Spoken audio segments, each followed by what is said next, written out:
Baca doa itu 7 kali di waktu maghrib, 7 kali di waktu subuh, supaya Allah yang menjaga anak-anak kita, harta kita, dan diri kita. Baca 7 kali aja.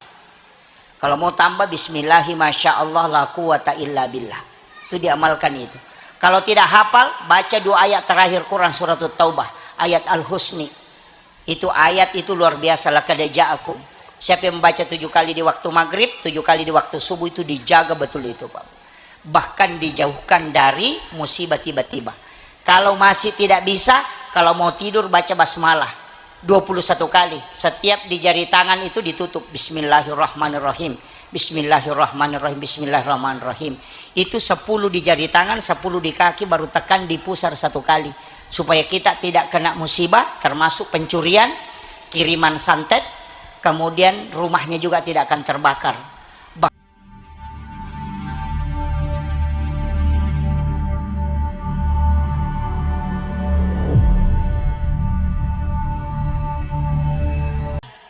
Orang yang bersama guru mursyid kita ini belajar, dan gurunya beliau Kiai Haji Muhammad Tahir, itu dikenal dengan bil masyhuri Imam Lafeo. Imam Lafeo ini sudah meninggal puluhan tahun, tapi bisa beli semen untuk membangun masjidnya. Itu karama beliau. Di suatu ketika masjidnya sudah mulai hampir runtuh karena sudah lama, tapi ada orang yang mengantar semen 1 mobil.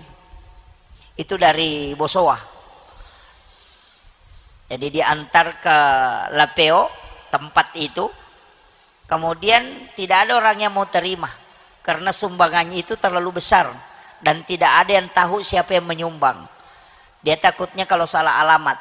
Tapi setelah orang yang mengantar semen ini masuk ke rumah salah satu warga dan melihat fotonya Kiai Haji Muhammad Tahir, langsung dia tunjuk bahwa yang membayar semen ini dan yang minta mengantar ke sini itu yang kali fotonya yang di sana. Diberitahulah bahwa orang itu sudah meninggal 20 tahun yang lalu. Dia mengatakan ini tulisan tangannya, ini tanda tangannya. Dia yang tanda tangani nota. Setelah dicocokkan dengan tulisan tangan beliau di kitabnya, itu persis sama. Makanya semen itu dikasih turun. Tapi saya dapat informasi bahwa semen itu tidak dipakai bangun masjid, karena habis diambil orang. Tapi ditukar. Ada yang ngambil 1 sak, dia ganti 10 sak. Ada yang ngambil 10 sak, dia ganti 100 sak. Sampai masjid itu jadi berkat semen itu tadi. Karena mengambil barakahnya. Yang ngaji bersama beliau di Guru Tepung Ngaji Saada, Guru Kiai Haji Abdurrahman Ambodalle almarhum al-maghfurlah. Beliau juga adalah waliullah yang sangat masyhur. Itu pendiri Darud Dakwah wal Irsyad DDI Mangkoso. Jadi yang Kabalangan itu tadi saya sedikit luruskan, Kabalangan itu di Pinrang. Jadi kalau yang di Mangkoso itu Darud Dakwah wal Irsyad, tapi dia buka cabang itu di DDI Kabalangan Pinrang. Ya. Kalau Darud Dakwah wal Irsyad itu di Mangkoso baru. Jadi Kabalangan itu di Pinrang, Kabupaten Pinrang. Itu cabang yang beliau buka. Tapi beliau adalah salah satu ulama yang juga wali Allah. Dan itu ngaji sama Guru Saada. Karamahnya beliau juga luar biasa. Makanya tidak heran kalau para wali-wali Allah, termasuk mursyid kita tercinta ini, punya karamah, itu hadiah. Saya pernah tanyakan, Bu, desa waktu tenang, bagaimana cara dapat karamah supaya bisa diberi karamah? Saya diberitahu 2 hal. Yang pertama, kalau mendirikan pondok pesantren atau buka pengajian atau majelis, untuk dapat karamah salah satu jalurnya mesti ada salah satu muridmu yang jadi kiai. Kalau sudah ada muridnya jadi ulama, maka akan dihadiahkan karamah. Jadi kalau belum ada muridnya jadi ulama, itu belum bisa dikasih karamah itu. Karamah itu adalah hadiah. Jadi kalau nabi disebut mukjizat, kalau wali disebut karamah, kalau orang biasa disebut maunah, kalau orang yang dibenci oleh Allah disebut istidraj, pemberian yang dihinakan oleh Allah. Makanya Dajjal itu bukan karamah, tapi itu istidraj. Jadi hati-hati kalau ada orang diberi kelebihan tapi tidak ahli ibadah, tidak ahli zikir, melakukan maksiat terus tapi ada kelebihannya. Itu istidraj, pemberian yang diberikan oleh Allah tapi semakin jauh dari Allah, bukan dekat. Hati-hati, banyak juga rezeki yang begitu. Ketika dia kita gunakan untuk kebaikan maka disebut rezeki, tapi ketika tidak digunakan untuk kebaikan maka itu adalah istidraj. Hati-hati. Jadi jangan sampai kita lalai karena itu. Saya pakai campur bahasa Bugis bahasa Indonesia ya, bisa Bu ya? Atau saya bahasa Bugis saja? Kalau saya bahasa Bugis banyak yang tidak tahu ini. Iya. Kemudian saya sampaikan bahwa Gurutta, ternyata saya lihat autobiografi beliau, mursyid kita ini, Pak Muhammad, itu luar biasa. Karena dia menyambung sanad mursyid dan sanad ilmu yang luar biasa, menggabungkan dari Kiai Haji Muhammad Tahir Iman Lapeo sekaligus belajar. Makanya ilmu memang begitu Pak. Ada kajian Islam, ini sepenting saya sampaikan untuk santri-santri yang ada di sini. Ada kajian Islam, ada kajian iman, ada kajian ihsan. Kalau kajian Islam itu hukum-hukum agama, disebut ilmunya fikih. Ulamanya disebut fuqaha. Mazhabnya Imam Syafi'i, Imam Malik, Imam Abu Hanifah, dan Imam Ahmad bin Hanbal. Makanya mazhab fikih ulamanya disebut fuqaha, mazhabnya terbagi ada beberapa, cuma yang masyhur itu 4. Syafi'i, Maliki, Hanafi, dan Ahmad bin Hanbal. Sebenarnya yang pertama itu adalah Abu Hanifah di Irak. Tahun 80 Hijrah, berarti 70 tahun meninggalnya Nabi baru lahir. Kemudian setelah itu ada Imam Malik, ada Imam Syafi'i, dan Ahmad bin Hanbal. Yang belakangan Imam Az-Zahiri, nanti masuk ke mazhab Syiah. Nah, di sini berbicara tentang hukum. Kalau mau belajar sah tidaknya sholat, belajar sama ini 4 mazhab ini, Syafi'i, Maliki, Hanafi, Ahmad bin Hanbal. Tapi itu untuk tahu sholat sah atau tidak, untuk tahu wudhu sah atau tidak, tata cara sholat bagaimana, tata cara wudhu bagaimana, yang membatalkan wudhu bagaimana. Yang membahas itu adalah ilmu fikih, ulamanya disebut fuqaha. Pasti berbeda-beda pendapat, banyak perbedaan pendapat. Bagaimana cara takbir, kapan mengangkat tangan, meletakkan tangan di mana, itu semua dibahas oleh ulama fikih yang disebut tadi fuqaha. Fikih itu paham. Makanya berbeda pendapat Imam Syafi'i, Imam Malik. Saya kasih contoh sederhana. Kalau ada ayam ditabrak mobil, atau bebek ditabrak mobil, atau kambing ditabrak mobil, kemudian ayam itu sudah berguling-guling, kemudian kita ambil pisau kemudian disembelih, apakah ayamnya halal atau tidak? Halal. Berarti bukan mazhab Syafi'i, ini mazhabnya Imam Abu Hanifah. Binatang yang terkena musibah kemudian masih bergerak, kemudian kita sembelih dan ada darah menetes di bekas sembelihan, maka itu halal dimakan menurut mazhab Imam Abu Hanifah. Mazhab Imam Syafi'i itu sudah haram, bangkai. Disembelih dan tidak disembelih tetap haram. Alasannya kenapa? Itu sederhana. Imam Syafi'i itu mengatakan sebenarnya ayam yang berguling-guling itu proses menuju ke kematiannya. Kau tidak sembelih pun tetap mati. Artinya kau mengakali, makanya mensabotase. Itu fikih Pak ini. Fikih. Jadi kalau ayam itu sudah pecah kepalanya, lompat-lompat, sebenarnya itu sudah menuju ke kematiannya. Cuma kau mengakali, makanya kau sembelih. Makanya kau sembelih dan tidak sembelih tetap bangkai. Karena pergerakannya hanya menuju ke kematiannya. Kalau Imam Abu Hanifah tidak, karena yang disembelih yang masih hidup. Yang kedua, lihat darah yang menetes. Kalau selesai disembelih ada darah menetes, berarti itu sah untuk dimakan. Karena selama masih hidup masih boleh disembelih, dan yang bergerak pasti masih hidup. Nah, pilih mana kira-kira Pak Bu? Mazhab Abu Hanifah atau mazhab Syafi'i? Atau dibagi, kalau ayamnya kecil pakai Imam Syafi'i, kalau ayamnya besar kasihan pakai mazhabnya Imam Abu Hanifah. Tapi saya milih mazhab Syafi'i, bukan karena mengatakan bahwa saya dari NU, tidak, karena yang paling hati-hati dan paling aman itu Syafi'i.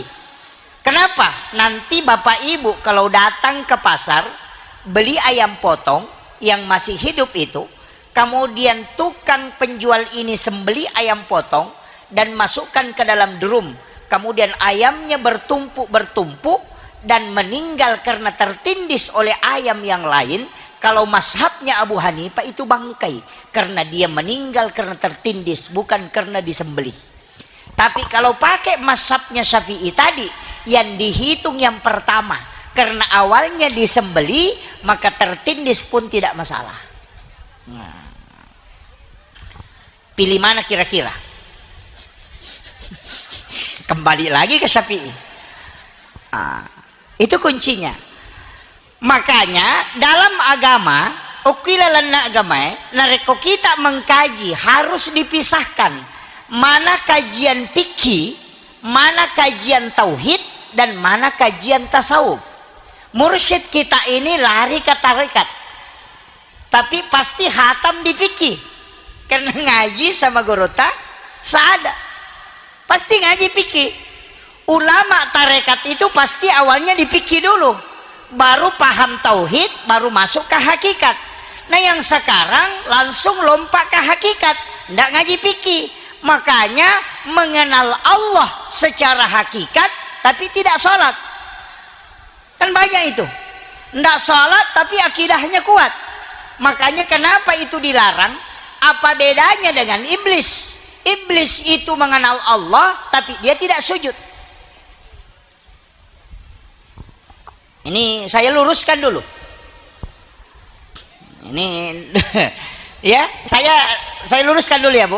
Kemudian ini kan fikih. Saya ambil contoh yang kedua. Apa bedanya tarekat dengan fikih? Kalau kita singgah di WC masjid, buang air kecil atau buang air besar, dalam tarekat itu tidak boleh. Makanya pengamal-pengamal tarekat itu tidak pernah singgah di WC masjid, buang air kecil, buang air besar. Itu pantangan. Karena air yang di masjid itu disedekahkan orang. Apalagi yang fatal cuci motor di masjid. Wah itu fatal itu. Saya punya mursyid tarekat, itu akhlaki. Kalau dia dari rumahnya, itu sandal yang dia pakai dari rumahnya, ketika mau masuk ke pekarangan masjid dia buka, dia simpan di luar. Nanti dia jalan di pekarangan masjid itu ndak bawa sandalnya masuk, nanti keluar baru pakai lagi sandal itu di luar, baru dia pakai ke rumahnya. Saya pernah tanya, Bang, kenapa sandal yang kita pakai dari rumah itu ndak masuk ke pekarangan masjid? Apa jawaban dia? Nah, itu tanah timbunan masjid, itu sedekahnya orang. Saya takut kalau tanahnya melekat di alas sandal saya, kemudian saya bawa pulang ke rumah, itu saya tidak berani pertanggungjawabkan di hadapan Allah. Itu saking hati-hatinya Pak. Kalau kita atapnya masjid dibawa pulang, kadang-kadang kan gitu. Jangankan tanah timbunan yang melekat di alas sandal itu ditakuti, ya jendelanya masjid biasa dibawa pulang ke rumah. Ini jadi masalah. Tapi beliau itu memang sangat hati-hati. Makanya saya bilang mursyid-mursyid itu terjaga betul. Kemudian saya ingin sampaikan, tadi kalau singgah di WC masjid itu kalau tarekat tidak boleh. Kalau fikih, kita buka di kitabnya Imam Syafi'i dalam kitab Al-Um, boleh singgah di WC masjid untuk buang air kecil, buang air besar, cuma hukumnya makruh. Untuk menyelamatkan diri supaya tidak melakukan yang makruh, maka sebelum tinggalkan masjid, WC masjid, berwudu dulu. Itu dalam fikih. Jadi ya kolepangi ko WC na masigi buang air kecil jenne ki jolo na pemakde. Karena buang air kecil di WC masjid itu makruh. Ketika berwudu itu sunnah, maka tinggalkan kemakruhannya karena ibadah sunnah yang kita lakukan. Itu menyelamatkan itu. Itu kalau dalam fikih, ini dalam fikih ya. Kajian yang kedua, kalau kita masuk ke tauhid, kan ini ulamanya tadi disebut fuqaha, mazhabnya Syafi'i, Maliki, Hanafi, Ahmad bin Hambal. Kalau naik satu tingkat itu disebut kajian tauhid, ulamanya disebut murabbi. Beda. Kalau tadi disebut fuqaha, kalau yang masuk kajian tauhid disebut murabbi, ilmunya teologi. Mazhabnya Mu'tazilah, Jabariyah, Qadariyah, Sunni, Syiah, Ahlus Sunnah wal Jamaah. Itu mazhabnya. Tadi mazhabnya ini Syafi'i, kalau yang mazhabnya tauhid itu Mu'tazilah. Nanti di sini kan berbeda. Nanti mengatakan Allah itu ada di atas, di aras, bersemayam di atas aras. Jadi Allah itu tempatnya di aras. Ada yang mengatakan tidak, Allah itu tidak di situ.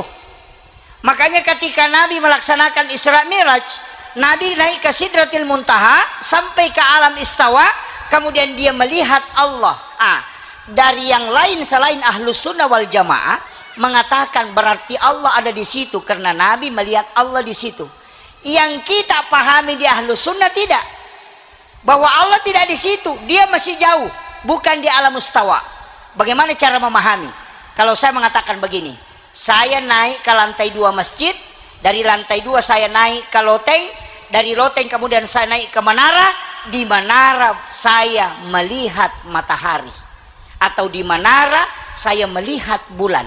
Apakah bulan ada di menara? Tidak, itu masih jauh. Tapi nanti bisa melihat bulan kalau di menara. Nabi naik ke alam mustawa, baru di situ dia melihat Allah. Apakah Allah di situ? Tidak, dia masih jauh dari situ.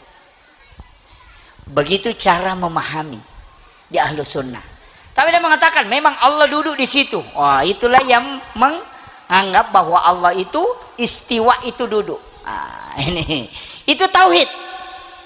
Nanti berubah-ubah itu Pak. Di sini banyak orang campur-campur. Kajian tauhid, kajian tasawuf. Kajian tasawuf dikasih turun ke tauhid, nanti fikih ditarik ke tauhid. Makanya banyak yang salah. Ketika kemarin ada ceramah mengatakan hormat kepada bendera merah putih musyrik. Kenapa? Karena menyembah selain Allah.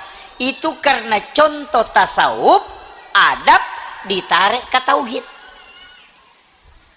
Sungkaman dengan orang tua musyrik karena sujud selain kepada Allah. Oh, itu fatal itu. Karena contoh adab ditarik ke tauhid, fatal itu. Kalau itu mau dipakai Pak, semua musyrik. Bawa proposal ke Pak Bupati, musyrik juga karena mengharap rezeki selain daripada Allah. Iya. Makan obat itu juga musyrik karena dia bilang sembuh gara-gara penyakit, obat dimakan. Makan nasi kenyang berarti musyrik juga itu, karena dia menganggap kenyang karena gara-gara nasi, bukan karena Allah. Musyrik semua itu. Bawa ATM juga musyrik itu, karena bisa dapat rezeki hanya memasukkan uang ke dalam ini. Itu musyrik semua itu Pak. Kalau dipahami bahwa semua yang memberi manfaat, makanya orang tua kita dulu itu pakai cincin, pakai keris, itu tidak pernah terpengaruh akidahnya, karena dia mengatakan semua ini benda Allah yang mengadakan dan tidak mungkin ada sesuatu yang tidak punya manfaat. Tapi manfaatnya Allah yang memberikan, ini hanya pengantar. Makanya tidak berubah akidahnya. Yang sekarang berubah, saya pakai cincin ini insya Allah tidak mati. Wah, itu jadi fatal. Nah, makanya ulama dulu karena tauhidnya sudah mantap, akidahnya sudah mantap, apapun yang dipakai tidak pernah terpengaruh. Dia pegang keris, dia pegang cincin, pegang ini, tidak terpengaruh karena tauhidnya tidak bergeser. Yang sekarang tauhidnya tidak ada, pegang benda, percayanya ke benda. Nah, ini yang perlu saya luruskan juga ini Pak, karena banyak orang keliru. Ada mengatakan yang punya cincin agak jerna sengogi engkau lau basina musyrik. Itu tidak musyrik. Semua apa yang diciptakan oleh Allah itu ada manfaatnya. Cuma jangan katakan manfaatnya dari situ, tapi Allah yang memberikan. Sebagaimana Khalifah Umar ketika dia mengirim surat ke Sungai Nil, Coba, Khalifah Umar itu hebatnya kalau pemimpin hebat, Bu. Pemimpin jujur itu dia kirim surat ke Sungai Nil. Jadi dia tulis surat, wahai Sungai Nil, saya dapat informasi bahwa engkau tidak mengalirkan lagi air, airmu surut, padahal masyarakat membutuhkan airmu. Maka jika engkau mengalirkan air karena dirimu, maka aku mohon jangan kau mengalirkan air. Tapi jika engkau mengalirkan air karena izin Allah, maka kami akan memohon kepada Allah agar air itu mengalir. Maka surat itu dilemparkan ke Sungai Nil, langsung muncul airnya kembali. Itu hebatnya pemimpin, Pak, kalau jujur. Kalau pemimpin tidak jujur, air sumur ada hilang. Itu kalau pemimpin tidak jujur. Iya. Makanya saya wasiatkan dalam agama begitu, Pak. Kemudian naik satu tingkat disebut kajian ihsan. Di sini mursyid kita berada. Ihsan itu masuk dalam tarekat. Mazhabnya ada Khalwatiyah Sammam, ada Khalwatiyah Yusufiyah, ada Saktari, ada Ahlaki, ada Kadiri. Di situ mazhab. Ulamanya disebut mursyid. Jadi bukan murabbi, tapi disebut mursyid. Dari kata irsyad. Itu tidak mudah. Kalau ulama fikih, hukum-hukum. Kalau ulama tauhid, akidah. Kalau ulama tarekat, mursyid, itu akhlak. Makanya orang tasawuf itu bilang begini, kalau wudumu pernah kau pakai berbohong, maka jangan pakai sholat, karena itu sudah kotor. Itu tarekat. Jadi kalau kita sudah berwudu untuk sholat maghrib, kemudian nonton di TikTok ada orang goyang-goyang begini, perempuan, itu sudah kotor wudunya, jangan pakai lagi sholat. Wudu yang sudah dipakai berbohong tidak boleh dipakai sholat, karena wudu itu at-tuhur, bukan an-nadhafah. Kebersihan itu kan an-nadhafah, at-tuhuru, at-tazkiyah, az-zakah. Kalau an-nadhafah sampai yang kelihatan, kotoran yang nampak. Kalau at-tuhuru hakiki, makanya wudu itu apanya yang dibersihkan. Makanya wudu itu bukan membersihkan, tapi mensucikan. Makanya orang yang ada wudu kena najis itu tidak batal wudunya. Kita sudah berwudu injak tai ayam, itu wudu tidak batal. Ada orang salah paham, kalau sudah berwudu injak tai ayam batal wudunya. Itu tidak. Cuma tidak boleh sholat karena kita mutanajis. Jadi kalau sudah berwudu injak tai ayam, bersihkan najisnya, tidak usah wudu kembali. Kan gitu. Nah, banyak salah paham. Kalau sudah injak tai ayam, tidak bisa lagi sholat. Ya memang tidak bisa sholat karena kita mutanajis, tapi tidak batal wudu. Nah, yang membatalkan wudu itu menyentuh kemaluan tanpa pelapis. Itu pun dua versi. Karena Nabi ada yang tanya, ada Arab Badui, itu orang Arab dari gunung, turun ke Nabi, tanya, ya Rasul, kalau kami sudah berwudu kemudian menyentuh kemaluan tanpa pelapis, kemudian kami ingin sholat, apakah kami harus berwudu kembali? Nabi mengatakan tidak usah, karena yang kau sentuh itu sama dengan anggota tubuh yang lain. Inilah yang dipakai oleh Imam Abu Hanifah. Tapi dalam ilmu mustalah al-hadis, 29 hari kemudian ada 3 anak muda mendatangi Rasulullah dengan pertanyaan yang sama. Wahai Rasulullah, kalau kami sudah berwudu kemudian menyentuh kemaluan tanpa pelapis, kemudian kami ingin sholat, apakah kami harus berwudu? Apa kata Nabi? Berwudu kalian semua. Pertanyaannya sama, jawabannya beda. Nah, disinilah dipakai kaidah hukum. Imam Syafi'i menggunakan kaidah nasi mansuk, sekaligus dia pakai tarjih. Oh, hadis pertama tadi Nabi mengatakan tidak apa-apa. 29 hari kemudian datang anak muda bertanya, mengatakan Nabi berwudu kalian semua. Berarti yang hadis lama tidak dipakai.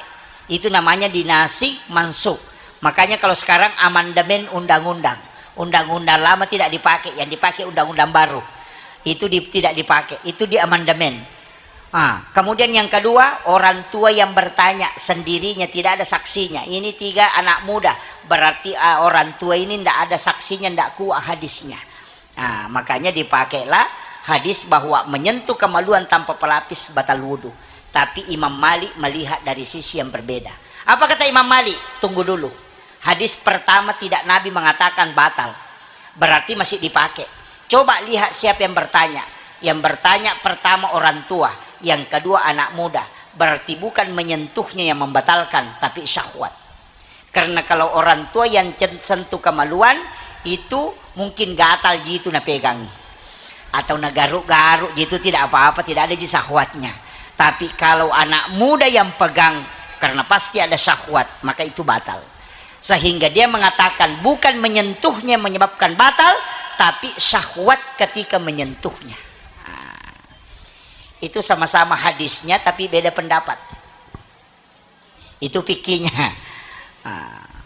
Tapi kalau dalam tasawuf, enggak bisa. Sama Pak kalau singgah di warung. Ulama sufi itu kalau singgah di warung pasti dia bayar dulu baru makan. Iya. Karena makanan yang kita makan tanpa dibayar itu bisa dihukumi haram. Hati-hati Pak. Makanya di KFC itu kalau kita masuk di KFC bayar dulu baru makan. Yahudi pakai metode tasawuf. Kalau kita nanti kenyang tusuk gigi baru tanya berapa Mas.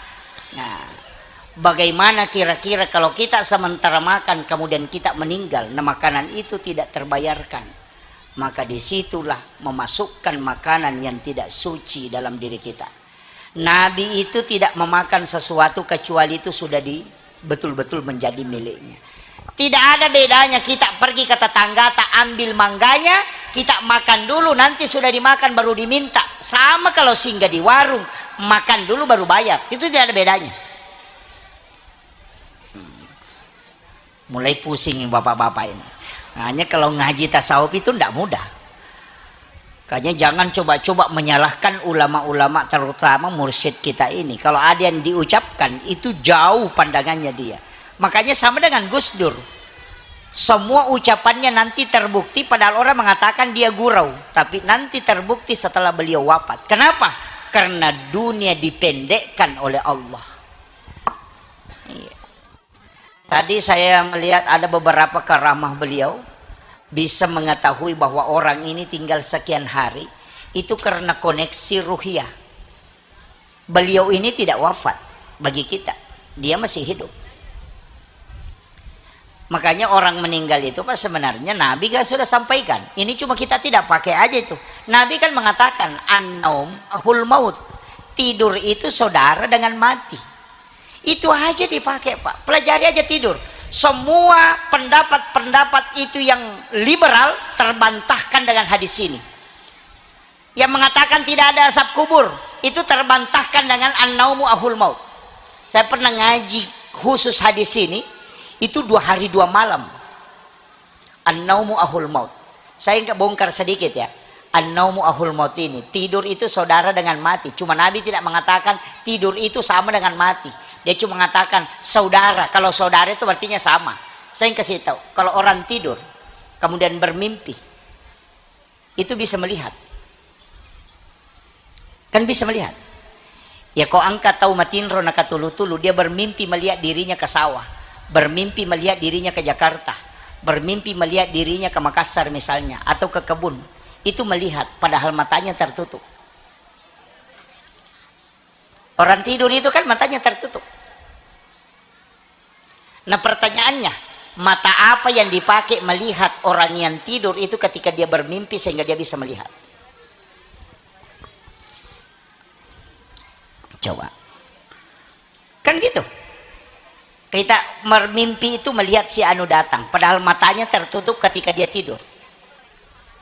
Mata apa? Dia mengatakan itu mata batin. Bukan. Mata batin itu berfungsi ketika orang terjaga. Tapi ketika orang tidur itu tidak. Itu yang disebut dengan ruh idafi. Ini pula lah yang terus berjalan ke kiri kemana. Kadang itu Pak Bu, saya kasih tahu supaya saya bongkar sedikit hakikat tasawuf ini supaya nanti kita larinya ke situ. Biasa ada kampung kita masuki, apakah pergi acara pesta pernikahan atau apa, kita biasa mengatakan, kayaknya saya pernah bermimpi ke sini. Ya kan biasa begitu. Atau ada sesuatu di kerjaan kagak jama maka daki sama nasa di biasa kau tulu-tulu ya gagak. Biasa begitu. Sebenarnya itu idhafi yang sudah sampai ke situ, jasad kita belakangan datang. Kalau orang bongkar itu, tembus itu, Pak.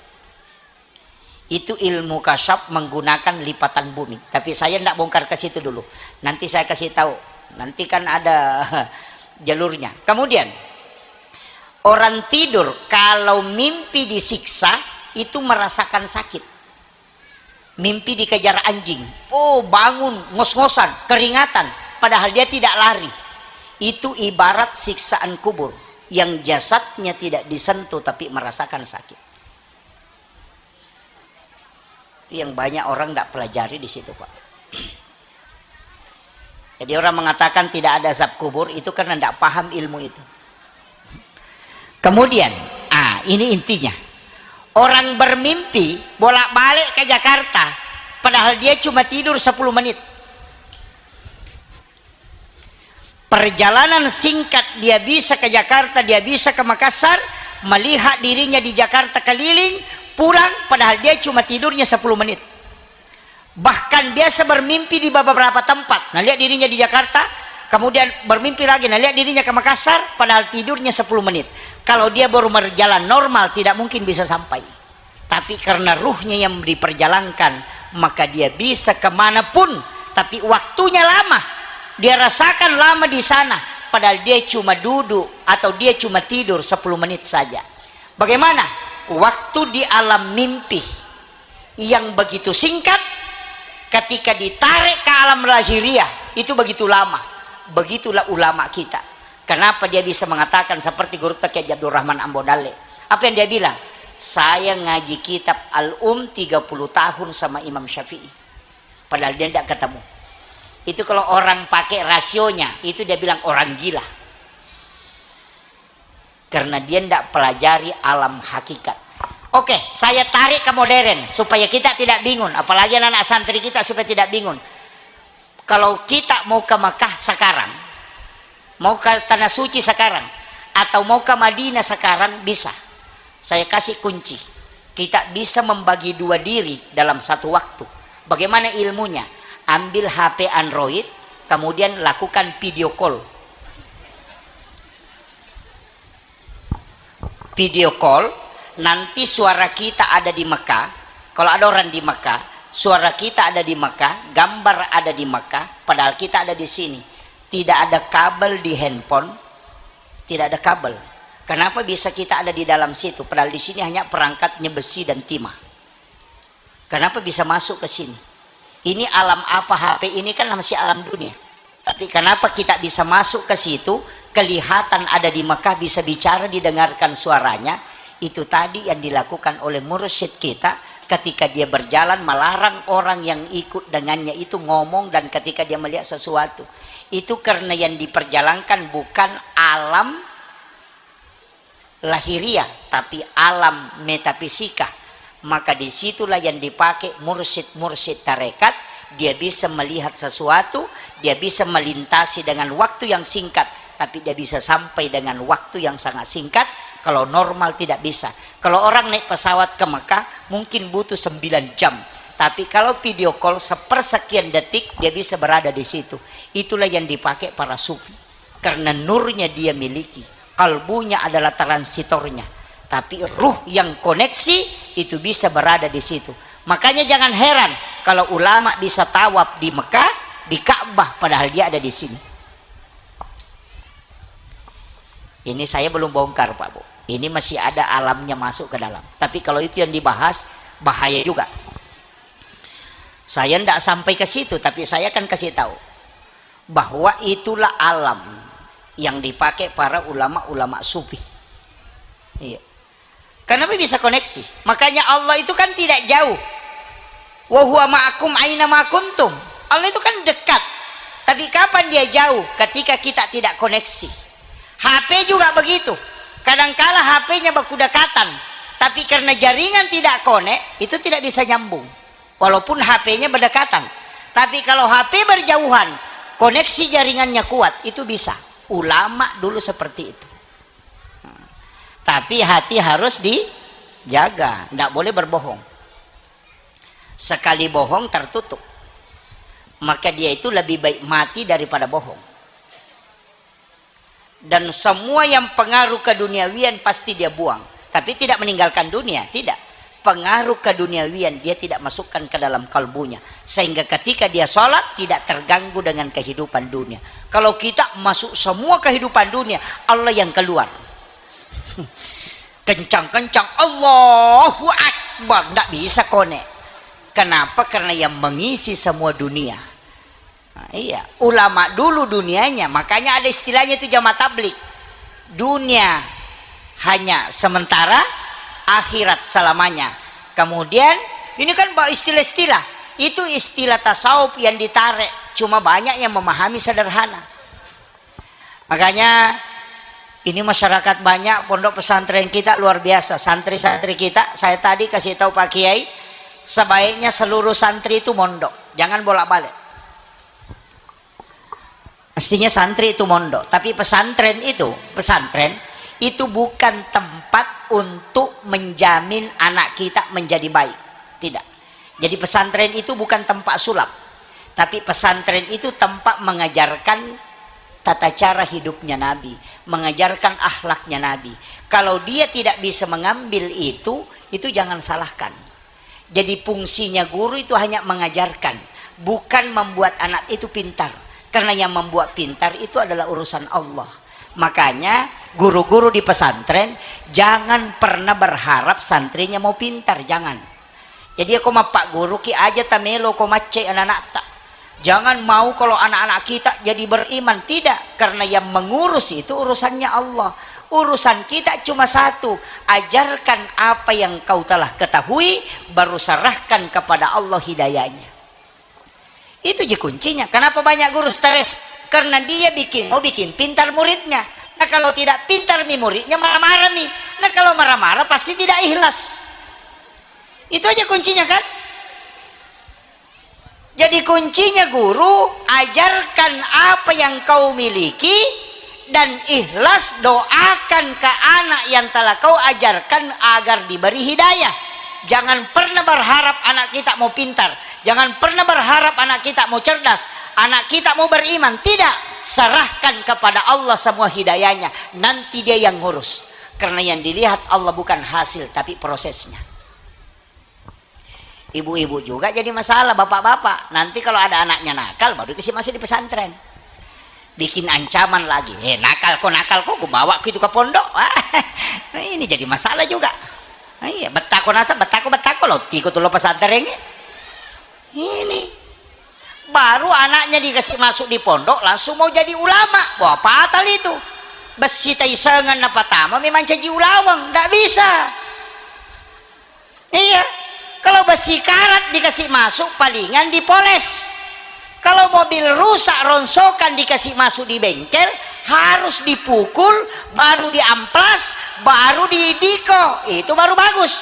Kalau mobil ronsokan dikasih masuk nah tidak mau dipukul, jangan harap jadi bagus, karena sudah penyok baru dikasih masuk. Apa artinya Bu? Kalau anak tanakal nah tidak dipukul tidak bisa lurus kan gitu. Tapi saya di pondok itu Pak bikin aturan ke anak-anak, pokoknya jangan sentuh ketika anak itu melanggar, jangan pukul. Kasih apa? Kasih sholat sunat taubat 50 rakaat. Gurunya saja tidak pernah sholat sunat taubat 50 rakaat. Itu kalau disuruh sholat 50 rakaat, orang tuanya mau protes tidak bisa protes. Sholat sunat taubat 50 rakaat, sholat tarawih saja 20 rakaat orang stres, apalagi 50 rakaat. Baru diancam santrinya, kalau melanggar lagi nanti sholat taubatnya cukup 70 rakaat. Takut itu. Jadi dia dapat pahala, taubatnya juga insya Allah. Itu. Jadi tidak disentuh. Anak-anak kita kan bahaya, kena ham semua. Dulu padahal perintah agama itu meminta untuk dipukul kalau sudah 10 tahun tidak sholat dipukul. Tapi kita kan tidak sentuh anak-anak karena kena ham. Ya makanya gitu, kasih hukuman sholat sunat taubat 50 rakaat. Baru istighfar 1000 kali. Oh sudah insya Allah. Iya, orang tuanya dapat. Tapi bu, saya kasih tirakat, setiap malam kirimi Fatihah anak-anak kita yang di pondok. Sebut ila ruh wa nafs wa jasad. Kemudian sebut namanya, kirimkan 11 kali. Nanti khusus malam Jumat baca 41 kali, khususkan ke anak. Insya Allah barakahnya. Yang kedua, saya kasih amalannya bu ya. Yang kedua, puasa Senin Kamis kalau mampu. Insya Allah itu tirakat supaya anak kita barakah ilmunya. Yang ketiga, kalau ada guru di sini yang kita senangi betul karena ilmunya, karena dia hebat, maka sedekahi dia setiap hari Jumat. Sedekah di masjid tapi niatkan pahalanya untuk gurunya itu. Maka ilmu itu, ilmu barakahnya akan pindah ke anak. Makanya Imam Syafi'i itu ketika ditanya bagaimana kau bisa menghafal semua kitab-kitab para gurumu, apa jawabannya?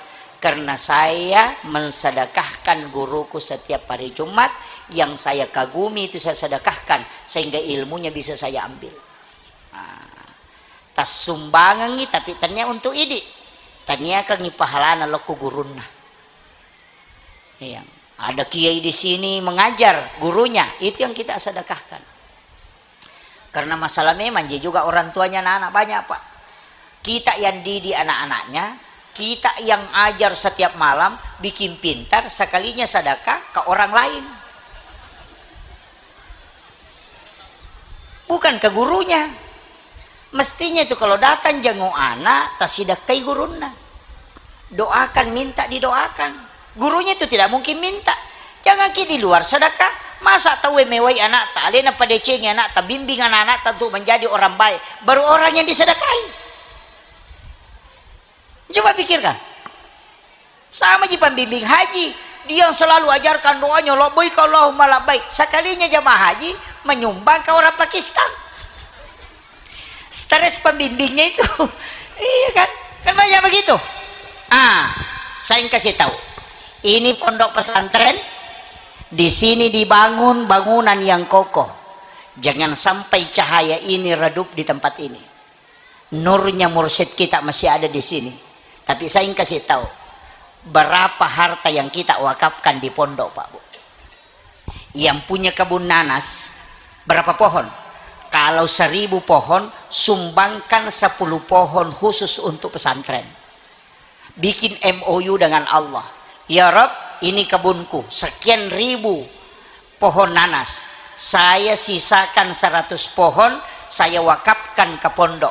Tapi ya Allah, aku minta selamatkan tanaman ini. Insya Allah tidak setengah mati kita mengurus. Kenapa? Karena ada wakaf. Yang punya kebun sawit, ambil 1 baris, masukkan ke pondok.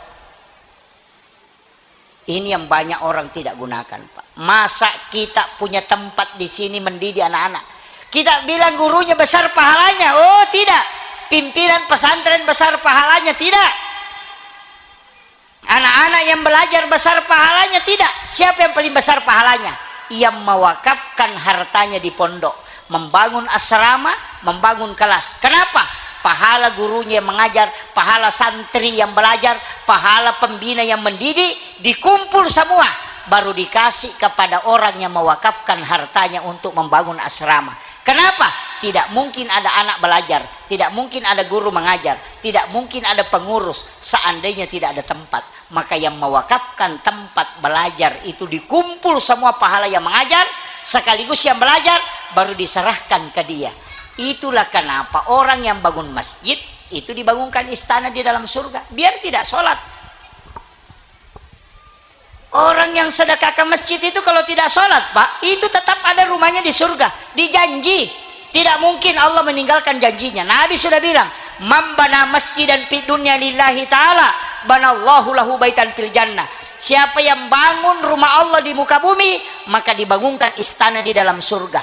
Pasti ada hotelnya di surga kalau sudah menyumbang ke masjid, biar tidak sholat, cuma tidak masuk.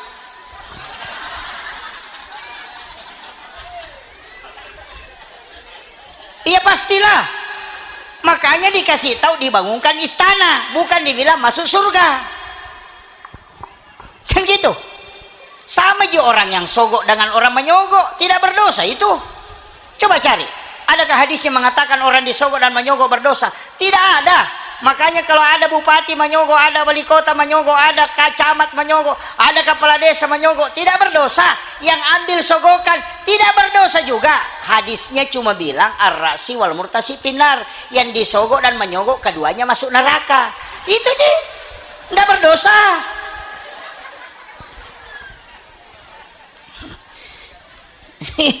Kalau berdosa kan bisa bertobat. Makanya disebut masuk neraka karena sudah ada kaplingnya. Ini penting ya. Makanya bu, yang punya kebun sisakan. Kalau 1000 pohon, ambil 10 pohon. Khusus diniatkan untuk pesantren wakaf. Wakafkan. Punya 100 pohon sawit, ambil 10 pohon atau 5 pohon, wakafkan. Semua hasilnya dikasih masuk di pondok. Pondok pesantren ini harus siapkan kaleng koin. Bikin kaleng koin, kasih ke orang yang mau mewakaf. Nanti dia isi di situ. Setiap 1 bulan kita jemput itu. Nanti itu menjadi wakaf dan itu yang menjadi milik kita. Pesantren ini harus buka lelang wakaf di sini, Pak. Jangan mengharap bantuan pemerintah. Bikin lelang wakaf. Saya bangun pondok pesantren itu sama sekali tidak terima bantuan pemerintah. Kenapa? Bukan karena saya menolak, tidak. Tapi saya memang tidak berharap ke situ. Karena masih banyak pesantren yang butuh bantuan. Bagaimana caranya? Bikin kamar wakaf. Misalnya 1 kamar 33 juta. Ada orang dermawan mau menyumbang, tulis namanya di situ. Kamar ini diwakafkan oleh haji ini. Tulis semua. Jadi yang di pondok saya itu semua kamar ada namanya. Almarhum ini, almarhum ini. Setiap anak yang tidur menghafal di dalam situ setiap malam dia dapatkan pahalanya. Ketika dia meninggal itulah harta yang dimiliki selamanya. Tidak mungkin diambil oleh orang lain. Rumah yang kita tempati ketika anak mengambil itu sudah terputus. Dijual anak-anak kita sudah terputus. Tapi yang di pondok pesantren ini wakaf kita itu berjalan selamanya. Masa kita tidak bisa memasukkan uang? Dicicil saja, Bu. 5 juta setiap tahun. Kasih pembina pondok, dirikan asrama, bikin di situ memang asrama wakaf.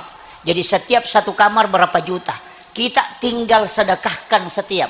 Kalau tidak ada uang Ustaz, itu kebun tak itu yang saya bilang tadi, ambil 10 pohon, semua penjualannya masukkan ke pondok sebagai wakaf. Itu luar biasa, Pak Bu. Kenapa? Yang di rumah itu nambil orang. Nah bilang ada di suamiku, nah biar suami tak nambil orang kalau mati ki. Di mana tidak nambil. Makanya emas jangan dikumpul-kumpul banyak, nanti istri kedua yang ngambil itu. Banyak ibu-ibu di kampung saya begitu, Pak. Emasnya sampai siku, kalau sedekah 2.000 rupiah. Nah, tapi tidak ada di sini, tidak ada di sini. Ibu-ibu di sini dermawan semua, insya Allah. Sabar semua kalau tidur. Ya Bu, ya. Iya, jangan meninggal kecuali tidak ada wakaf. Rugi betul kita. Apa yang kita miliki, Pak? Tidak ada. Hanya wakaf yang dimiliki selamanya. Kenapa ada pesantren begini dibangun mursyid kita tercinta, almarhum al-maghfurlah? Itu karena ingin melihat masyarakat masuk ke dalam surga. Ingin melihat masyarakatnya selamat. Sengaja kenapa ada dipotong sekian rupiah dulu katanya itu dipotong ketika ada penghasilan kebun dipotong sekian rupiah diambil. Itu supaya masyarakat itu selamat.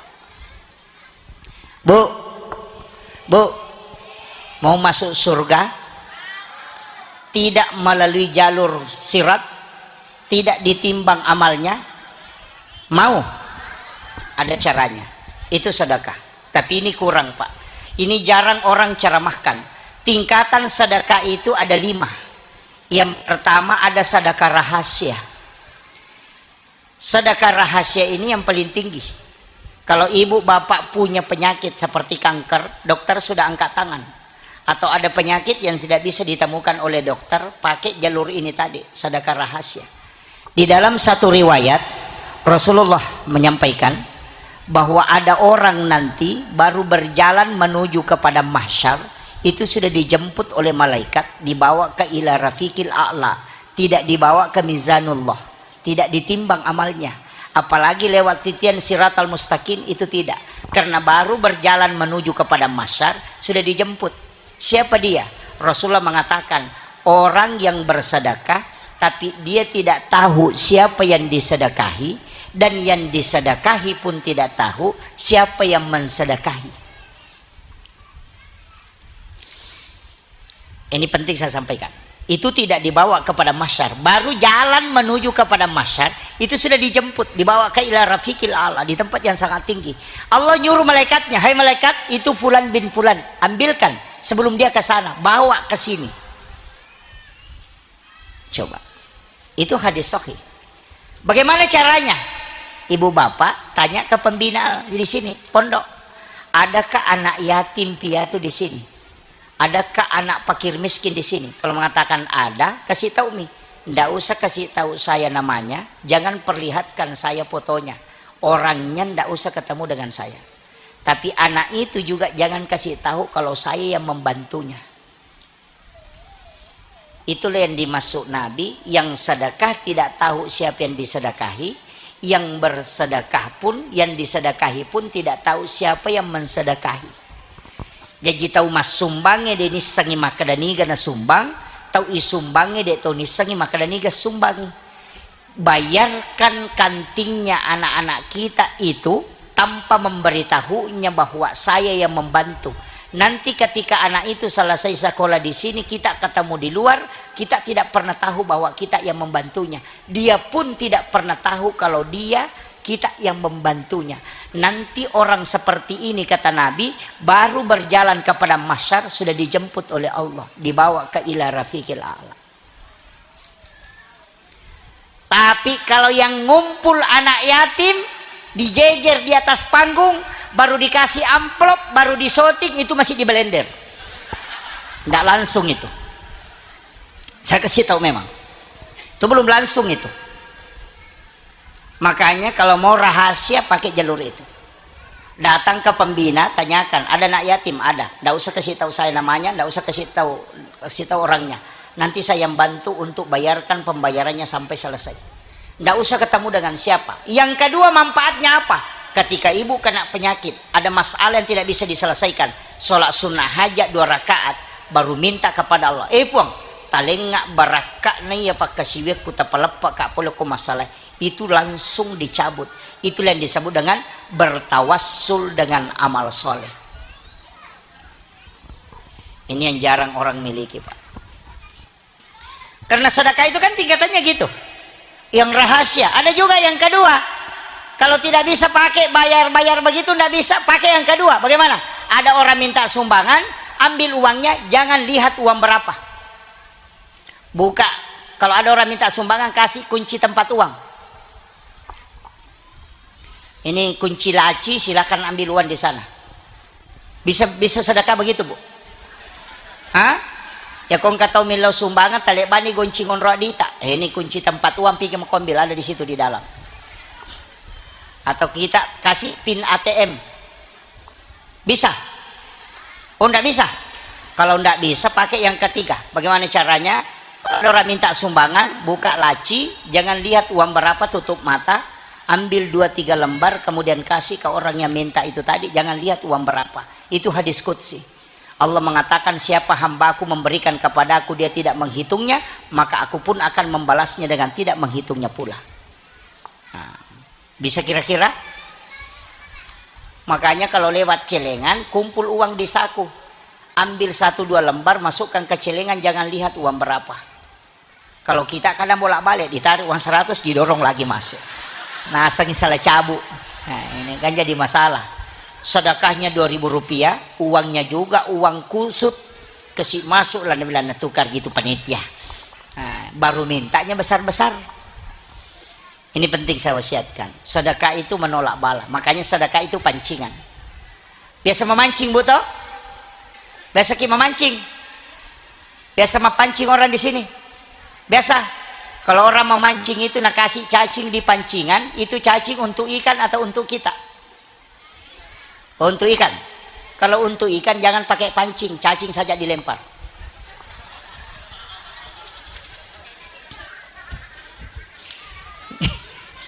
Coba pikir, itu cacing untuk kita atau untuk ikan? Bukan untuk ikan. Kalau untuk ikan tidak usah pakai pancing, cacing saja dilempar karena kita mau kasih makan ikan. Tapi kenapa pakai pancing? Itu namanya memancing, karena tidak bisa diambil kalau tidak pakai itu. Makanya sedekah tidak pernah untuk pondok, itu selalu untuk kita. Itulah yang dilakukan mursyid kita. Kadang meninggalkan sesuatu, ambil mini, itu memang untuk masyarakat. Kenapa? Karena dia hanya memancing dalam kehidupannya. Begitu, itu yang dipakai. Kan memancing begitu toh. Cacing itu bukan untuk ikan, untuk kita. Cuma dipancing baru bisa diambil. Kalau tidak mengerti saya rubah lagi. Pernah lihat mobil tangki, mobil SPBU itu yang Pertamina punya, berapa liter solar na bawa? 5.000 liter. Tapi kenapa sehingga di Pertamina isi solar? Nah, ada solar na bawa 5.000 liter. Kenapa? Kok bisa kehabisan solar? Nah, ada solar na bawa. Itu karena tidak ada selang dari tangki besar turun ke mesin. Artinya apa? Biar banyak rezekimu di lauhun mahfuz, kalau kau tidak buatkan jalur tidak akan turun. Makanya menyumbang 2.000 rupiah itu pipet. Rezekinya nyangkut-nyangkut. Ditiup tidak bisa lancar karena pipet. Kalau mau besar kasih 100.000, itu sudah selang. Lebih besar 1 juta. Makanya rezeki begitu, dibuatkan jalur. Iya, kalau 2.000 jalurnya ya putus-putus. Apalagi kalau bikin pantangannya rezeki, oh banyak. Apa pantangannya rezeki, Bu? Kancing baju dari atas ke bawah, itu pantangan rezeki itu. Mestinya kalau kancing baju itu dari bawah ke atas. Itu ilmu hikmah. Jangan menjadikan pakaian sebagai lap, sementara dipakai baru dijadikan lap. Biasa kacamata ditarik baru dikasih begini. HP juga kadang begitu, digosokkan begini. Itu menunda rezeki 40 hari. Itu ada di kitabnya Imam Sarnuji. Yang ketiga, menggunakan pakaian robek, baju, celana. Nah sekarang anak-anak muda celananya robek semua padahal baru. Bagaimana tidak bisa laku? Karena itu anak gadis tidak laku-laku karena pakaian robek. Apalagi perempuan pakai daster, ambil cangkir ada dabunya, nah tarik lagi dasternya, nah pakai lap. Oh, itu menunda rezeki 40 hari itu. Bersandar di daun pintu, itu juga fatal itu, Pak. Membiarkan jendela terbuka sampai waktu maghrib. Menyapu di malam hari di dalam rumah, itu membuat malaikat rahmat itu keluar. Itu fatal itu. Pakaian yang sudah dipakai dijadikan sebagai lap, alasan mau dicuci. Biasanya kan begitu. Ada bajunya dia kasih masuk di tempat cucian, tapi karena ada lantainya basah, dia bilang itu bisa aja dulu kau pakai sebagai lap. Nah pakai sebagai lap, besoknya nak cuci, baru itu nak pakai cari rezeki. Oh jangan coba-coba, tidak akan berhasil itu. Itu kuncinya. Semua itu Pak Bu. Kan banyak itu. Banyak sekali pantangan-pantangan itu Pak. Itu di kitabnya Imam Sarnuji itu. Ibu-ibu banyak pantangannya begitu. Nah kerjakan itu. Apalagi menyimpan pakaian di dalam rumah sampai 3 malam digantung. Oh itu fatal itu. Dicabut keberkahan dalam rumah itu. Tempat jin. Apalagi rumah batu yang di dalam kamar ada WC. Bolak-baliklah jinnya masuk ke dalam kamar. Oh fatal semua itu. Di situ banyak penyakit. Makanya orang dulu itu WC-nya dibawa. Karena rumah kayu. Sekarang rumah batu, di dalam kamar ada WC. Nah itu WC tampaknya jin laki-laki sama perempuan. Makanya kalau kita mau masuk apa dibaca? Allahumma inni a'udzubika minal khubasi wal habais. Yang fatalnya pintu WC-nya dibiarkan terbuka di dalam kamar. Bolak-baliklah jin ke dalam kamar, maka dia kena penyakit yang fatal. Yang paling parah tidak makan bersama keluarga. Anaknya makan di depan TV, bapaknya di kursi, istrinya di kamar. Dicabut berkah. Nah Nabi mengatakan siapa yang makan berjamaah, Allah akan menurunkan berkah dan mengangkat penyakit. Makanya orang tua dulu itu kalau makan panggil semua anaknya sama cucunya, sehingga dijauhkan dari penyakit. Sekarang tidak. Satu makan sambil nonton karton, bapaknya makan sambil main YouTube, istrinya main Facebook. Muncullah banyak penyakit yang dokter tidak bisa sembuhkan. Kan begitu Bu ya? Makanya kalau ada masalah Bu, jangan kasih masuk di Facebook. Bikin status aku menyesal. Apa menyesal? baru bikin gambar lope-lope pecah. Ternyata kau begitu, tidak seperti dulu lagi. Seandainya katanya kau tahu, memang tidak bakalan, padahal 5 cucunya. Nggak ada di sini. Ada. Jangan bikin status di Facebook, Bu. Tidak ada penyelesaian di Facebook. Kalau bilang ada penyelesaian, Ustaz, mana? Tambah parah gitu. Bikin status, aku menyesal, langsung ada duda di bawah. Sabar saya. Begitu, Bu ya? Iya. Tidak ada penyesalan. Coba kalau kita mau buktikan, pulang nanti, Bu, bikin status. Mohon maaf sahabat FB, saya punya utang 300.000, mendesak mau dibayar. Adakah yang bisa bantu? Baru di share, pasti dibawa, tidak ada yang minta nomor rekening. Apa yang dia bilang? Up. Itu sih bilang ji up. Apa gunanya up? Tidak ada. Itu tandanya Facebook tidak menyelesaikan masalah. Nah, banyak orang sekarang itu di situ. Media, jam berapa tidur Facebook, Bu? Bu, Facebook tidurnya jam berapa? Tidak ada. 24 jam terbuka. Makanya kalau kita tidak tutup, komunikasi keluarga hilang. Ini yang sering saya sampaikan ke anak-anak saya. Nah, ketika saya di rumah, tinggalkan itu. Kita bicara, kita duduk makan bersama. Jadikan momen ini mungkin adalah momen terakhir kita bersama. Ini yang kadang orang tidak syukuri. Ketika bersama suaminya sama anak-anaknya, tidak pernah bersama. Coba kita kumpulkan anak-anak kita, duduk makan bersama. Jadikan, katakan ke anak-anak kita, mungkin ini momen terakhir kita bersama, makan bersama anak-anak. Ini yang tidak kita syukuri, Pak. Kenapa banyak anak-anak tidak mau dinasihati? Karena dia hidup dengan Facebook, hidup dengan game. Orang tuanya nasihati marah-marah karena merasa terganggu. Sehingga banyak anak melupakan orang tua. Iya, jangan salahkan, karena memang tidak ada ikatan emosional. Tidak sama orang tua dulu, ngomong sama anaknya. Sekarang tidak ada yang ngomong. Bahkan suami istri, koni ranjange mapes materu kato di mak game, ngantuk masing-masing tidur, tidak pernah baku ngomong, padahal dia satu rumah. Itu yang terjadi sekarang. Apalagi kalau pejabat, setiap hari di kantor, pulang ke rumah, makanya banyak perceraian terjadi. Hati-hati, Bu, jaga suami tak baik-baik. Dulu itu orang cuma curi sandal, curi emas, sekarang banyak pencuri suami. Iya. Makanya saya ajarkan doa itu, Bismillahi ala nafsi wa mali wa ahli. Baca doa itu 7 kali di waktu maghrib, 7 kali di waktu subuh, supaya Allah yang menjaga anak-anak kita, harta kita, dan diri kita. Baca 7 kali aja itu, Bu. Bismillahi ala nafsi wa mali wa ahli. Kalau mau tambah, Bismillahi masya Allah la quwata illa billah. Itu diamalkan itu.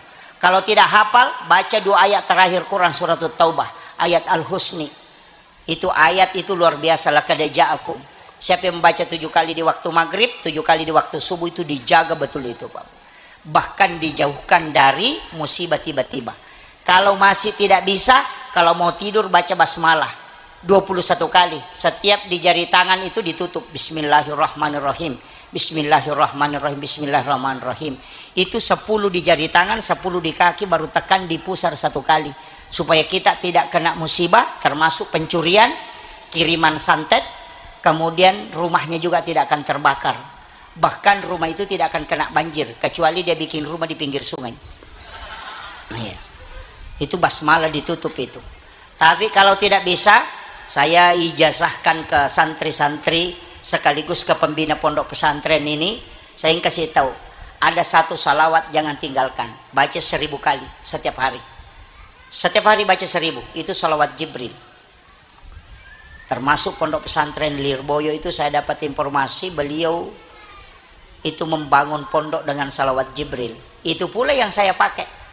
Bangun pondok pesantren tidak ada modal, hanya pakai salawat Jibril. Tanah pun hanya ukuran 19 meter kali 8. Itu di tengah desa. Saya bangun mulai di situ. Saya bilang di sini saja bangun pondok biar ukuran ini, tapi bertambah kiri kanan.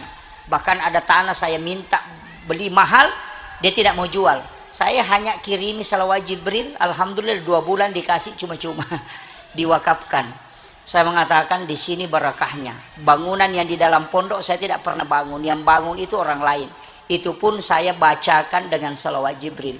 Di situ saya mengakui bahwa ada pondok pesantren 3 di Jawa itu yang punya lahan lebih 20 hektar itu hanya salawat Jibril, tidak punya modal apa-apa. Dan itulah yang saya ambil dari mursyidnya itu. Makanya saya jasakan ke pembina, baca salawat Jibril 1000 kali setiap malam. Selain malam Jumat bisa dicicil, sholat subuh 200, sholat duhur 200, sholat asar 200, sholat maghrib 200, sholat isya 200, pas 1000. Tapi khusus malam Jumat jangan dicicil. Selesai sholat isya, sholat sunnah hajat 2 rakaat, baru baca 1000 kali, baru dipakai berdoa. Jadi malam Sabtu, malam Ahad, malam Senin, malam Selasa, malam Rabu, malam Kamis tidak dipakai berdoa, hanya dibaca 1000, jangan berdoa. Nanti malam Jumat baru dipakai berdoa. Jadi dikumpul 1 pekan baru dipakai berdoa, khusus di malam Jumat. Tapi baca 1000 kali. Ada tanah mau dijual tidak mau laku, bacakan itu. Ada rumah dibangun tidak mau jadi, bacakan itu. Ada masjid dibangun dan tersendak pembangunannya, bacakan itu. Rutinkan, imamnya disuruh bacakan, insya Allah jalan itu. Kita bangun rumah tidak mau jadi-jadi, itu dipakai. Kalau pondok pesantren dirintis, pakai itu, akan bertambah terus itu. Itu aja kuncinya. Kalau ada juga janda tidak mau laku-laku, baca juga itu. Iya, iya. Itu kuncinya, salawat Jibril. Apa itu? Sallallahu ala Muhammad. Makanya bentuknya fi'il madhi, karena itu salawat ke nurnya Muhammad. Jadi kalau Allahumma sholli itu fi'il mudhari', karena jasadnya sudah dibuat. Nabi itu sudah dengan jasadnya, tapi sebelum jasadnya Nabi di alam rahasia itu masih nurun Muhammad. Maka salawat ke dia itu disebut salawat Jibril. Makanya ketika orang mahlul qiyam bacanya itu sallallahu ala Muhammad. Itu penutup yang terakhir tadi saya katakan, Bapak Ibu bikin wakaf di pesantren ini, jangan meninggal kecuali ada wakafnya. Biar disisihkan uang Bu 10.000, 1.000 saja. Saya kasih tahu, saya di NU Sidrap itu punya koin NU itu gampang sekali Pak. 10.000 saja satu jamaah. Kalau 1.000 kaleng kita kasih ke 1.000 jamaah, 1.000 kaleng 10.000 saja isinya, berarti sudah 10 juta kan per bulan. Ini yang orang tidak hitung Pak. Bayangkan, apalagi kalau 100.000, berarti sudah kena 100 juta. Coba, jadi satu orang tua santri, kalau 1.000 santri atau 500 santri, kita bagikan kok kaleng satu, 10.000 saja per bulan, itu sudah 10 juta. Coba, kalau 100.000, sisa uang belanja saja Bu, dari ke pasar belanja, ada sisanya 2.000, masukkan ke kaleng, jangan dibuang. Uang koin 1.000 rupiah, masukkan ke kaleng. Dalam jangka 1 bulan, kalau isinya misalnya 10.000, nah 1.000 orang kita kasih kaleng, berarti 10 juta. Itu bisa bikin asrama 1 kamar setiap. Kalau 1.000, nah 100.000 isinya, berarti 100 juta. Nggak butuh bantuan dari umat ke umat. Itu barakahnya itu. Iya. Ini kan membayar anak-anak kita di sini. Nggak banyak sih bayarannya, berapa? 400.000 tadi. Ya, kantinnya itu 400.000 kali berapa? Bagi 90 kali makan. Kan 30 hari. Nah 3 kali makan sehari. Berarti kan 90 kali makan. Coba kalau beli nasi kuning di luar. Coba 400.000 bagi 90 berapa? Berapa? Hah? Berapa Bu? Makanya jangan ingin makanannya anaknya bagus kalau di pondok. Kalau pembayarannya cuma 400.000, ini kali 90. Kan begitu. Tapi insya Allah di pondok itu semua nikmat, semua lezat. Kenapa? Karena barakahnya. Iya, kalau ibu makan di dalam pondok, anaknya juga jangan dikasih pulang ke rumah. Kalau sakit, simpan saja di pondok. Mestinya pembina bikin kamar khusus, kamar untuk anak-anak kita, supaya ketika sakit jangan keluar. Karena kapan anak demam di pondok dikasih keluar, pasti 1 minggu itu sakit. Nanti kembali. Kenapa? Di pondok itu masih dijaga oleh malaikat, sehingga barakahnya itu masih kuat. Tapi ketika keluar dari pondok, lihat. Dan anak-anak pondok tidak mungkin pintar kelihatan, tapi ketika keluar itu bisa berkompetisi. Kalau ada anak di pondok ini paling nakal, paling bodoh, coba bawa ke sekolah negeri, pasti ranking nanti itu kalau keluar. Kenapa? Karena di pondok ini 24 jam dilatih. Makanya saya tidak sepakat kalau ada santri kalong bolak-balik ke rumahnya, masuk ke pondok bikin masalah. Kenapa? Karena anak pondok itu seperti pakaian suci. Ketika ada yang lewat, pasti yang kotornya diambil, bukan yang bagusnya. Makanya begitu pengaruhnya. Makanya simpan anak-anak kita di pesantren, jangan kasih pulang ke rumah, biarkan dia dididik di pesantren. Makanya orang maulid, ini penutupnya, orang maulid itu gantung telur, itu dikasih tahu ke orang tua. Telur itu kalau telur bebek dibawa ke ayam, ayam yang ngerami tidak berubah jadi ayam, tapi dia akan ikuti ayam walaupun dia bebek. Apa artinya? Kalau ada anak tak kasih masuk di tempatnya kiai, biarkan kiai yang merami supaya sifatnya mengikuti kiai, bukan mengikuti orang luar. Makanya dipondokkan, bukan dikasih bolak-balik. Paham, Bu? Iya, simpan. Guru-guru jangan khawatir, bilang tidak banyak santri, tidak usah khawatir santrinya, jangan hitung santri, biar 3 yang penting dia mau jadi ulama. Nah, cuma tirakatnya susah, Pak. Pimpinan pondok itu harus terakhir tidur, karena kirimkan Fatihah semua dulu, santrinya baru tidur. Iya, itu tugasnya kiai. Makanya biasa ada kiai itu jarang pergi sholat berjamaah sama santrinya, karena dia tirakati dulu semua. Itu semua itu mengatakan, waduh susah juga. Memang begitulah. Makanya kalau tidak mau susah, santrinya cukup sedikit. Ya, makanya saya terima santri itu cuma 23 supaya tirimi Fatihah mudah.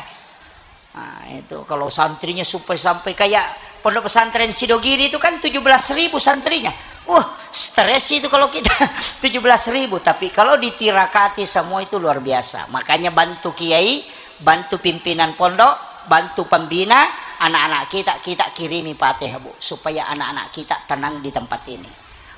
Kemudian saya tadi mengatakan ini penutup, kalau tidak ada yang bisa kita ambil ceramahku dari awal sampai akhir, satu yang saya minta, jangan terputus dengan mursyid kita. Usahakan dalam setiap malam itu ada kiriman Fatihah khusus untuk beliau, supaya tetap hidup tersambung ke murid-muridnya. Yang kedua, kalau malam Jumat suruh anak-anak ziarah ke makamnya. Itu ziarah kubur itu malam Jumat, nanti jam 11 malam sampai menjelang subuh. Itu ziarah. Pernah ziarah begitu, Bu? Jam 12 malam ke kuburan sendiri? Tidak pernah? Oh, makanya tidak ziarah. Itu cuma datang aja itu. Kalau mau ziarah malam Jumat, datang sendiri jam 11 malam, nanti menjelang subuh baru pulang. Bisa baring dekat kuburan itu. Kirimkan Fatihah supaya terkoneksi. Nabi itu ziarah kubur tengah malam, malam Jumat. Makanya pulang baru baca implementasi lu dengan Al-Insan. Itu. Pernah ziarah sendiri ke kubur malam Jumat? Oh, enggak pernah. Makanya Nabi mengatakan ziarah kubur itu menambah iman kalau datang ke kuburan sendiri malam Jumat. Kalau rombongan baru selfie, enggak dapat itu. Itu makanya ziarah juga penting mengikuti, tapi berat ya. Berat, Pak. Karena di situ hakikatnya ziarah. Saya kira ini yang penting saya sampaikan, karena masih ada acara selanjutnya. Mudah-mudahan ini menjadi barakah. Tapi wasiat saya, jangan meninggal, Bu, kecuali ada wakafnya di pondok. Mulai tadi itu, bikinkan kaleng, biar kaleng-kaleng kecil. Nanti kita menyumbat, nanti datang ke pondok, serahkan ke pondok pesantren. Kemudian yang punya kebun nanas, kalau 1000 pohon, ambil 10 pohon, memang niatkan untuk pesantren. Itulah yang kita miliki selamanya. Insya Allah itu pasti berkah untuk hidup kita. Akhirul kalam, wallahul muwaffiq ila aqwamit thoriq. Nasrun minallahi wa fathun qarib wa basyiril mu'minin. Assalamualaikum warahmatullahi wabarakatuh.